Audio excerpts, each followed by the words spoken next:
ನಮಸ್ತೆ, ನಾನಿವತ್ತು ತರಕಾರಿ ಸಾರು ಮಾಡೋದು ತೋರಿಸ್ತೀನಿ. ನೋಡಿ ಎಷ್ಟು ಚೆನ್ನಾಗಿ ಬಂದಿದೆ. ನನ್ನ ವಿಡಿಯೋ ಇಷ್ಟ ಆದರೆ ಲೈಕ್ ಮಾಡಿ, ಕಮೆಂಟ್ ಮಾಡಿ, ಸಬ್ಸ್ಕ್ರೈಬ್ ಮಾಡಿ, ಶೇರ್ ಮಾಡಿ. ನಾನಿವತ್ತು ತರಕಾರಿ ಸಾರು ಮಾಡೋದು ತೋರಿಸ್ತೀನಿ. ನೋಡಿ, ಮುಲ್ಲಂಗಿ ಕಟ್ ಮಾಡ್ಕೊಂಡು ಇಟ್ಕೊಂಡಿದ್ದೀನಿ, ಕ್ಯಾರೆಟು ಮತ್ತು ಬದನೆಕಾಯಿ, ಬೀನ್ಸು ಕಟ್ ಮಾಡಿ ಇಟ್ಕೊಂಡಿದ್ದೀನಿ. ಇವಾಗ ಒಂದು ಪಾತ್ರೆ ತಗೊಂಡು ತೊಗರಿಬೇಳೆ ತೊಗೊಂಡಿದ್ದೀನಿ. ಇವಾಗ ತೊಗರಿಬೇಳೆನ ತೊಳೆದ್ಬಿಟ್ಟು ಹಾಕ್ತೀನಿ.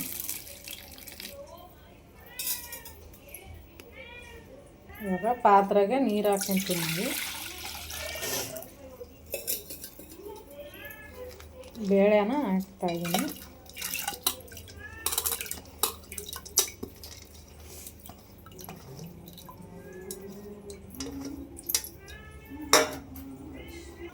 ಇವಾಗ ಸ್ಟವ್ ಹಚ್ಬಿಟ್ಟು ಪಾತ್ರೆನ ಇಟ್ಕೊಂತೀನಿ. ಸ್ವಲ್ಪ ಎಣ್ಣೆ ಹಾಕ್ತಾಯಿದ್ದೀನಿ. ಬೇಗ ಬೇಳೆ ಬೇಯುತ್ತೆ ಅಂತ ಸ್ವಲ್ಪ ಎಣ್ಣೆ ಹಾಕ್ತಾಯಿದ್ದೀನಿ. ಇವಾಗ ಬೇಳೆ ಕುದ್ದಿದೆ. ನಾನು ತರಕಾರಿನ ನೋಡಿ ಕುದ್ದಿದೆ. ನೋಡಿ ಸ್ವಲ್ಪ ಕುದ್ದಿದೆ.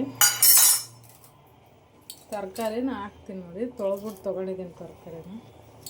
ಒಂದೇ ಸಲ ಹಾಕಿದ್ರೆ ಬೇಳೆ ಕುದೋದಿಲ್ಲ, ಅದಕ್ಕೆ ತರಕಾರಿನ ಇವಾಗ ಹಾಕ್ತಾಯಿದ್ದೀನಿ. ಕುಕ್ಕರಲ್ಲಿ ಬೇಯಿಸಲ್ಲ, ಪಾತ್ರೆಯಲ್ಲೇ ಬೇಯಿಸಿ ಹೋಗೋದು.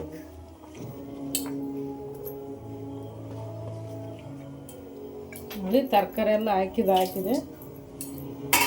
ಇವಾಗ ಈರುಳ್ಳಿ ಟೊಮೆಟೊ ಕಟ್ ಮಾಡಿ ತೊಗೊಂಡಿದ್ದೀನಿ, ಅದನ್ನು ಹಾಕ್ತೀನಿ. ನೋಡಿ ಇವಾಗ 1 ಸ್ಪೂನು ಖಾರದ ಪುಡಿ ಹಾಕ್ತಾಯಿದ್ದೀನಿ.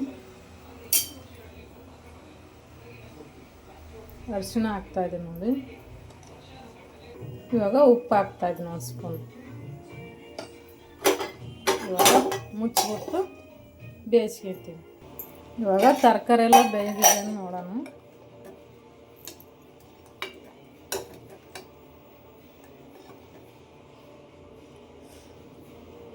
ನೋಡಿ ತರಕಾರಿ ಎಲ್ಲ ಬೇಯಿದೆ.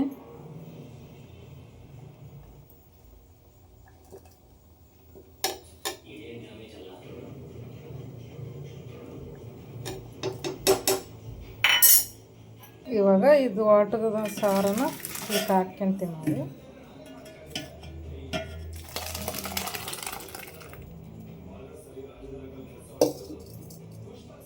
ಇವಾಗ ಒಗ್ಗರಣೆ ಹಾಕೋಕ್ಕೆ ಎಣ್ಣೆ ಹಾಕ್ತಾಯಿದ್ದೀನಿ. ನೋಡಿ ಪಾತ್ರೆಗೆ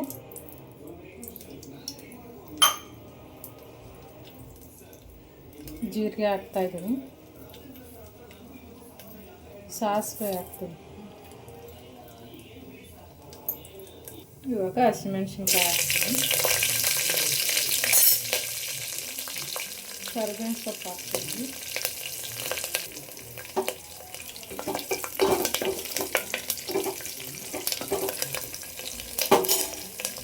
ಇವಾಗ ಈ ಸಾರನ್ನು ಇದಕ್ಕೆ ಹಾಕ್ಕೊಂತೀನಿ. ನೋಡಿ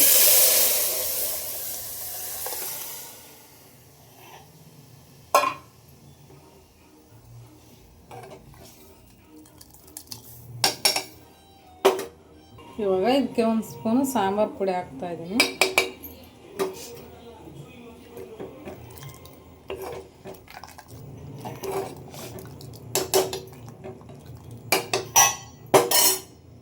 ಇವಾಗ ಇದು ತೊಳೆದ್ಬಿಟ್ಟು ಒಂದು ಸ್ವಲ್ಪ ನೀರು ಹಾಕ್ತೀನಿ.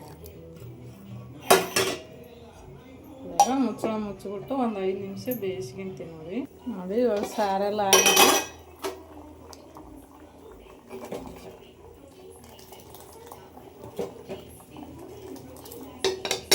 ಇವಾಗ ಸ್ಟವ್ ಆಫ್ ಮಾಡಿಬಿಟ್ಟು ಕೆಳಗಡೆ ಇಳಿಸ್ತೀನಿ.